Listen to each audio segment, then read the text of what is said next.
तुम सदा रहते साथ हमारे।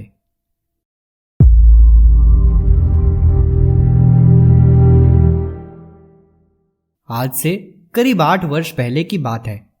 मैं झारखंड राज्य के भारतीय संस्कृति ज्ञान परीक्षा की जिला संयोजक थी। भारतीय संस्कृति ज्ञान परीक्षा संपादित कराने हेतु मुझे अक्सर झारखंड के कई जिलों का दौरा करना पड़ता था। एक बार मैं झींक पानी चाईबासा होकर वापस जमशेदपुर आ रही थी। अचानक एक जगह आकर हमारी बस रुक गई। आगे का रास्ता जाम था। बस कंडक्टर ने बताया, गाड़ी आगे नहीं जाएगी, आप लोगों को जाना हो तो निजी वाहन, ऑटो रिक्शा आदि से जा सकते हैं। पता चला आज सरहूल है।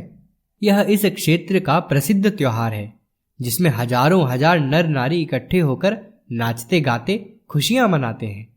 देखा, सड़क के दोनों ओर लगभग 5-7 हजार लोग अपने पारंपरिक वेशभूषा में पंक्तिबद्ध खड़े होकर एक दूसरे की कमर पकड़कर नृत्य कर रहे हैं।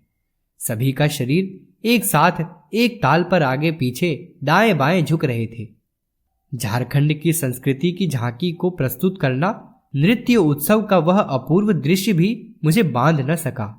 बार बार घिरती हुई सांझ की ओर देखती और मन कहता, जल्दी घर पहुंचना है। बहुत लोग बस से उतर कर पैदल ही अपने रास्ते की ओर चल दिए। बस के कर्मचारी वहीं विश्राम की तैयारी करने लगे। हमें बता दिया गया कि कार्यक्रम अभी 3-4 घंटे तक चलेगा। मजबूर होकर मुझे भी उतर जाना पड़ा। मुझे उस स्थान के बारे में कोई जानकारी नहीं थी। लोगों से पूछताछ करने पर पता चला कि उस स्थान को हाता के नाम से जाना जाता है। मुझे किसी ने बताया, जमशेदपुर जाने के लिए पश्चिम की ओर चलना होगा। किसी आधार पर मैं अपने गंतव्य की ओर बढ़ने लगी। धीरे धीरे अंधेरा घिर आया।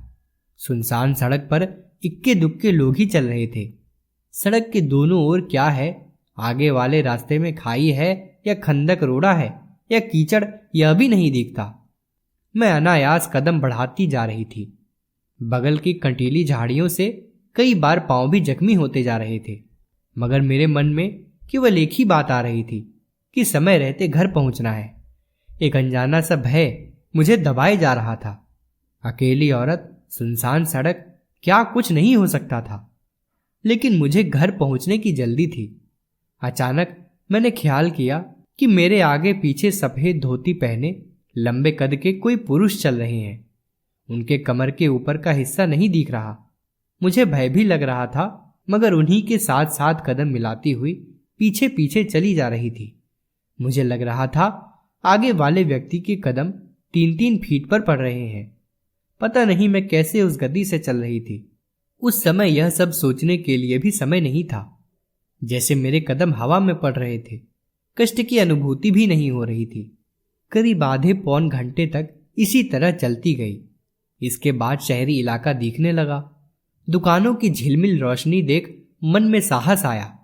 इसके बाद वह व्यक्ति भी न जाने कब आंखों से ओझल हो गया। एक टेलीफोन बूथ पर जाकर मैंने फोन किया, घर में सूचना दी, विलंब होने का कारण बताया। वहीं पूछने पर पता चला उस स्थान का नाम परसूडीह है। वहां से ऑटो रिक्शा लेकर मैं बस स्टैंड गई, जहां से साकची की बस मिलने वाली थी। जब घर पहुंची और सब हाल बताया तो सभी विस्मय से अवाक रह गए। कहा, हाता से परसूडीह तुम इतनी जल्दी पहुंची कैसे? वह तो 25-30 किलोमीटर का रास्ता है। मुझे आगे आगे चलने वाले उस मार्गदर्शक की याद आई। श्रद्धा से नतमस्तक हो गई मैं। गुरुदेव कई बार कहा करते थे, बेटा तुम मेरे काम में 1 कदम भर बढ़ाओ, मैं तुम्हें सफलता के रास्ते 10 कदम बढ़ा दूंगा। प्रस्तुति सुषमा पात्रो, टाटा नगर, झारखंड। अगर आपको हमारी यह वीडियो पसंद आई हो तो इसको लाइक करें, कमेंट और शेयर जरूर करें।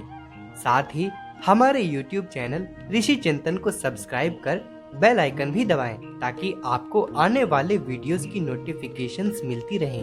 धन्यवाद।